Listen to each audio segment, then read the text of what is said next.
ঢেকি আর আসলে চাই না। ওনার সাথে এক ডজন আমরা সিনেমা করেছি এবং এই সিনেমাগুলো মানুষ এত ভালোবেসেছে, সিনেমার গানগুলো এত ভালোবেসেছে এবং আমার যাত্রাটাই হয়েছে ফিল্ম ইন্ডাস্ট্রিতে ওনার হাত ধরে।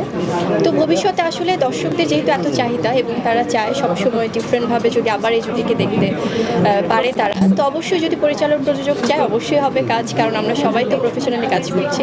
কয়েকটা মুভির কাজ রেডি হয়ে আছে যেগুলো হয়তো বা সামনে এক এক করে মুক্তি পাবে এবং আপনারা দেখতে পাবেন, কারণ আপনারাই তো আমার কাজগুলো দর্শকদের কাছে পৌঁছে দেন। কারণ শিল্পীদের এবং সাংবাদিকদের মধ্যে যে একটা সুন্দর মেলবন্ধন, এটা আসলে খুবই দারুণ, খুবই চমৎকার। সো আপনাদের মাধ্যমে আমার কাজগুলো পৌঁছাবে, তাদের উপর আসলে ডিপেন্ড করে তারা কাস্টিং কিভাবে চুজ করবে।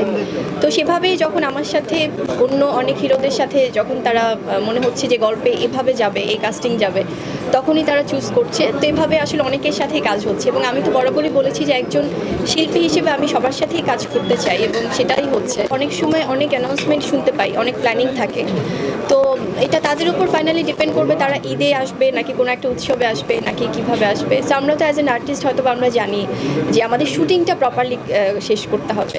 তো মুক্তির বিষয়টা সম্পূর্ণ পরিচালক প্রযোজকদের উপর। আসলে প্রত্যেকটা চরিত্রতেও আলাদা আলাদা, কোনোটার সাথে কোনোটার মিল নেই। তবে আমি কিছুদিন আগেও বলছিলাম একটা গণমাধ্যমে যে আমি এখন খুবই চুজি আসলে কাজের ব্যাপারে। আছে না অনেক সময় হয়তো বা র্যান্ডম অনেকের, যেমন আলহামদুলিল্লাহ যে যারা পরিচালক প্রযোজকরা আছে তারা আসলে যে কোনো গল্প হলে তারা চিন্তা করে যে পাবলিকে বা কাস্ট করা যায় কিনা বা ওনাকে আমরা চাই এই সিনেমাতে। তো সেখান থেকে আমার দর্শকদের যে একটা ভালোবাসা তৈরি হয়েছে, একটা আগ্রহ তৈরি হয়েছে, একটা দায়বদ্ধতাও কাজ করে। সো আমি র্যান্ডম খুব একটা যদি বছরে একটি দুটো কম কাজ করতে চাই, but that has to B qualityful. So শুধুমাত্র যে কাজ করার জন্য করছি, ইটস নট লাইক দ্যাট। আমি চাই যে 2025 মাথায় রেখে যেন দর্শকরা সেভাবেই দেখে, কারণ আমাদেরও কিছু লিমিটেশনস আছে, আমাদের একটা বাজেটের ব্যাপার আছে সব সিনেমা টিমেই। সব কিছু মিলে যখন হবে তখনই কাজ করব।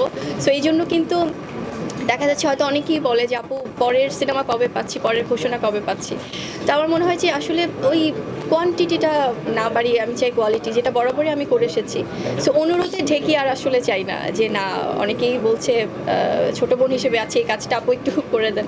সো এভাবে আর চাই না, আমি চাই যে কাজের ক্ষেত্রে যেন আমার দর্শকরা আশাহত না হয়।